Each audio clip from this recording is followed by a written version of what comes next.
ಗುಜರಾತ್ ಸ್ಥಳೀಯ ಸಂಸ್ಥೆಗಳ ಚುನಾವಣೆಯಲ್ಲಿ ಭಾರತೀಯ ಜನತಾ ಪಕ್ಷ ಈಗ ಮತ್ತೊಮ್ಮೆ ತನ್ನ ಅಜೇಯ ಪ್ರಾಬಲ್ಯವನ್ನ ಸಾಬೀತುಪಡಿಸಿದ್ದು ಇಡೀ ದೇಶವೇ ತಿರುಗಿ ನೋಡುವಂತಹ ಮಹಾ ದಾಖಲೆಯನ್ನ ಬರೆದಿದೆ. ರಾಜ್ಯ ಚುನಾವಣಾ ಆಯೋಗದ ಅಧಿಕೃತ ಮಾಹಿತಿಯ ಪ್ರಕಾರ ಈಗ ಮಹಾನಗರಾಡಳಿತದಿಂದ ಹಿಡಿದು ತಾಲೂಕು ಪಂಚಾಯತ್ ಮಟ್ಟದವರೆಗಿನ ಒಟ್ಟು ಚುನಾವಣೆಯಲ್ಲಿ ಬರೋಬ್ಬರಿ 736 ಸ್ಥಾನಗಳನ್ನು ಯಾವುದೇ ಪ್ರತಿಸ್ಪರ್ಧೆ ಇಲ್ಲದೆ ಬಿಜೆಪಿ ಮುನ್ನಡೆಸಿಕೊಂಡು ಗೆದ್ದು ಬೇಕಿದೆ. ಈಗ ವಿರೋಧ ಪಕ್ಷಗಳಾದಂತಹ ಕಾಂಗ್ರೆಸ್ ಮತ್ತು ಆಮ್ ಆದ್ಮಿ ಪಕ್ಷಗಳು ಅಭ್ಯರ್ಥಿಗಳನ್ನ ನಿಲ್ಲಿಸೋಕೆ ವಿಫಲವಾದ ಕಾರಣ ಈ ಐತಿಹಾಸಿಕ ಫಲಿತಾಂಶ ಹೊರಬಿದ್ದಿದೆ. ಈಗ ಇದು 2027ರ ಗುಜರಾತ್ ವಿಧಾನಸಭಾ ಚುನಾವಣೆಗೆ ಮುನ್ನ ಕಮಲ ಪಾಳ್ಯಕ್ಕೆ ದಿಕ್ಸೂಚಿಯಾಗಿದೆ. ಗುಜರಾತ್ನಲ್ಲಿ ಈಗ ಬಿಜೆಪಿ ಸೃಷ್ಟಿಸಿರುವಂತಹ ಈ ಭೀಕರ ಸುನಾಮಿಯ ಬೆನ್ನಲ್ಲೇ ದೇಶದ ಖ್ಯಾತ ಸೆಫಾಲಜಿಸ್ಟ್ ಮತ್ತು ಆಕ್ಸಿಸ್ ಮೈ ಇಂಡಿಯಾ ಮುಖ್ಯಸ್ಥ ಪ್ರದೀಪ್ ಗುಪ್ತಾ ಅವರು ದೇಶದ ರಾಜಕೀಯದ ಬಗ್ಗೆ ಅತ್ಯಂತ ಸ್ಫೋಟಕ ಭವಿಷ್ಯವನ್ನು ನುಡಿದಿದ್ದಾರೆ. ದೇಶದ ರಾಜಕೀಯದಲ್ಲಿ ಬಿಜೆಪಿಯ ಸುವರ್ಣ ಯುಗ ಇನ್ನೂ ಮುಗಿದಿಲ್ಲ. ಕೇಂದ್ರ ಮತ್ತು ರಾಜ್ಯಗಳಲ್ಲಿ ಅಧಿಕಾರದಲ್ಲಿರುವಂತಹ ಬಿಜೆಪಿ ಈ ಪ್ರಾಬಲ್ಯವು ಸದ್ಯಕ್ಕೆ ಕೊನೆಗೊಳ್ಳುವಂತಹ ಲಕ್ಷಣಗಳಿಲ್ಲ.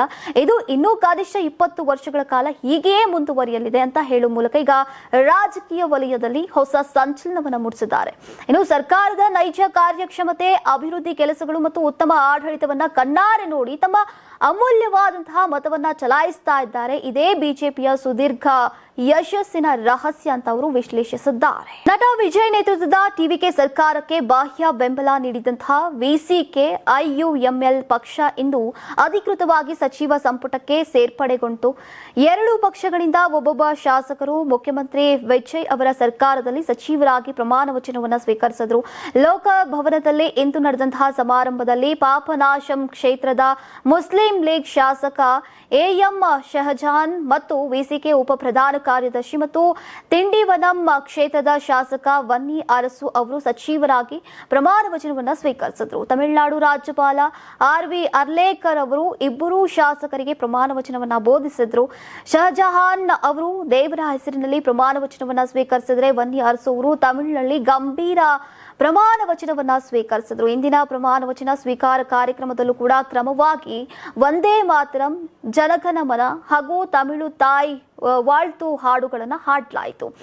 ಇನ್ನು ಮೊದಲು ಇರ್ತಾ ಇದ್ದಂತಹ ತಮಿಳುನಾಡು ಗೀತೆ 3ನೇ ಕ್ರಮಾಂಕಕ್ಕೆ ಇಡಲಾಗಿದೆ. ಇದು ಅಧಿಕೃತ ಕಾರ್ಯಕ್ರಮಗಳಲ್ಲಿ ಅನುಸರಿಸುವಂತಹ ಶಿಷ್ಟಾಚಾರದ ಭಾಗ ಅಂತ ಮತ್ತೊಮ್ಮೆ ಗಮನ ಸೆಳೆಯಿತು. ಈಗ ಪ್ರಮಾಣ ವಚನ ಸಮಾರಂಭದ ನಂತರ ಸರ್ಕಾರವು ಇಬ್ಬರು ಹೊಸ ಸಚಿವರಿಗೆ ಹಂಚಿಕೆ ಮಾಡಲಾದಂತಹ ಖಾತೆಗಳನ್ನ ಘೋಷಿಸಿತು. ಅಧಿಕೃತ ಪ್ರಕಟಣೆಯ ಪ್ರಕಾರ ವಿಸಿಕೆ ನಾಯಕ ವನ್ನಿ ಅರಸು ಅವರಿಗೆ ಹೊಸದಾಗಿ ರಚಿಸಲಾದಂತಹ ಸಾಮಾಜಿಕ ನ್ಯಾಯ ಇಲಾಖೆಯನ್ನ ನೀಡಲಾಗಿದೆ. ಇನ್ನು ಐಯುಎಂಎಲ್ ನಾಯಕ ಎಎಂ ಶಹಜಹಾನ್ ಅವರಿಗೆ ಅಲ್ಪಸಂಖ್ಯಾತ ಕಲ್ಯಾಣ ಇಲಾಖೆಯನ್ನ ನೀಡಲಾಗಿದೆ. ಇನ್ನು ತಮಿಳುನಾಡು ಸರ್ಕಾರವು ಮೊದಲ ಬಾರಿಗೆ ಆದಿ ದ್ರಾವಿಡರ್ ಕಲ್ಯಾಣ ಇಲಾಖೆಯನ್ನ ಸಾಮಾಜಿಕ ನ್ಯಾಯ ಇಲಾಖೆ ಅಂತ ಮರುನಾಮಕರಣ ಮಾಡಿದೆ. ಸದ್ಯ ವೈರಲ್ ಆಗ್ತಾ ಇರುವಂತಹ ಕಾಕ್ರೋಚ್ ಜನತಾ ಪಾರ್ಟಿ ಸ್ಥಾಪಕ ಅಭಿಜಿತ್ ದೀಪ್ಗೆ ಸರಿಯಾಗಿ ನಿದ್ರೆ ಮಾಡೋಕೆ ಆಗ್ತಾ ಇಲ್ಲ. ಅವರ ವಿರುದ್ಧ ಟೀಕೆಗಳು, ಆರೋಪಗಳು, ಬೆದರಿಕೆಗಳು ಹೆಚ್ಚಾಗ್ತಾ ಇವೆ. ಸಿಜೆಪಿ ಇನ್ಸ್ಟಾಗ್ರಾಂನಲ್ಲಿ ವಿಶ್ವದ ಅತಿ ದೊಡ್ಡ ಪಕ್ಷವಾದಂತಹ ಬಿಜೆಪಿಯನ್ನ ಹಿಂದಿಕ್ಕಿ ಕೇವಲ 1 ವಾರದಲ್ಲಿ 20 ಮಿಲಿಯನ್ಗಿಂತ ಕೂಡ ಹೆಚ್ಚು ಫಾಲೋವರ್ಸ್ ಗಳನ್ನ ಹೊಂದಿರೋದ್ರಿಂದ ದೀಪ್ಗೆ ಕುರಿತು ಈಗ ಸಾಮಾಜಿಕ ಮಾಧ್ಯಮದಲ್ಲಿ ಪ್ರಶ್ನೆಗಳು, ಆರೋಪಗಳು ಕೇಳಿ ಬರ್ತಾ ಇದ್ದು ಅವುಗಳಿಗೆ ಸ್ಪಷ್ಟೀಕರಣವನ್ನ ನೀಡುತ್ತಿದ್ದಾರೆ. ಸಿಜೆಪಿಯ ಹೆಚ್ಚಿನ ಫಾಲೋವರ್ಸ್ ಗಳಲ್ಲಿನ ಹೆಚ್ಚಿನವರು ಪಾಕ್ ಮೂಲದವರು ಎಂಬ ಹೊಸ ಆರೋಪ ಕೇಳಿಬಂದಿದೆ. ಬಿಜೆಪಿ ಯುವ ಮೋರ್ಚಾ ಪ್ರಧಾನ ಕಾರ್ಯದರ್ಶಿ ತಜಿಂದರ್ ಬಗ್ಗಾ ಮತ್ತು ಪಕ್ಷದ ವಕ್ತಾರರು ಈ ರೀತಿಯ ಆರೋಪವನ್ನ ಮಾಡಿದ್ದಾರೆ.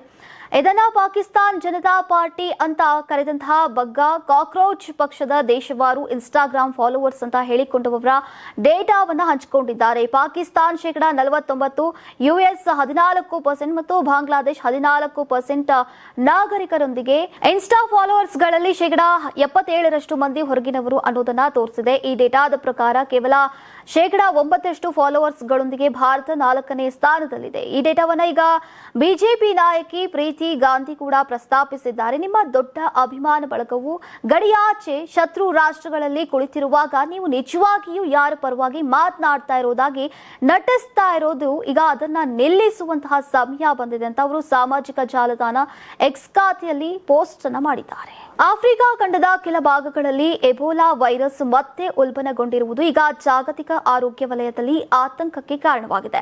ಡೆಮಾಕ್ರೆಟಿಕ್ ರಿಪಬ್ಲಿಕ್ ಆಫ್ ಕಾಂಗೋ ಹಾಗೂ ಸುತ್ತಮುತ್ತಲಿನ ಪ್ರದೇಶಗಳಲ್ಲಿ ಹೊಸ ಪ್ರಕರಣಗಳು ವರದಿಯಾಗಿದ್ದು ಪರಿಸ್ಥಿತಿಯನ್ನ ವಿಶ್ವ ಆರೋಗ್ಯ ಸಂಸ್ಥೆ ಗಂಭೀರವಾಗಿ ಪರಿಗಣಿಸಿದೆ. ಆರೋಗ್ಯ ಅಧಿಕಾರಿಗಳ ಪ್ರಕಾರ ಈಗ ಈ ಬಾರಿ ಕಾಣಿಸಿಕೊಂಡಿರುವಂತಹ ಉಲ್ಬಣ ವೇಗವಾಗಿ ಹರಡುವಂತಹ ಸ್ವಭಾವ ಹೊಂದಿದ್ದು ಸೋಂಕಿತ ವ್ಯಕ್ತಿಯ ದೇಹದ ದ್ರವಗಳು ಹಾಗೂ ನೇರ ಸಂಪರ್ಕದ ಮೂಲಕ ವೈರಸ್ ಹರಡುವಂತಹ ಸಾಧ್ಯತೆ ಹೆಚ್ಚಿದೆ.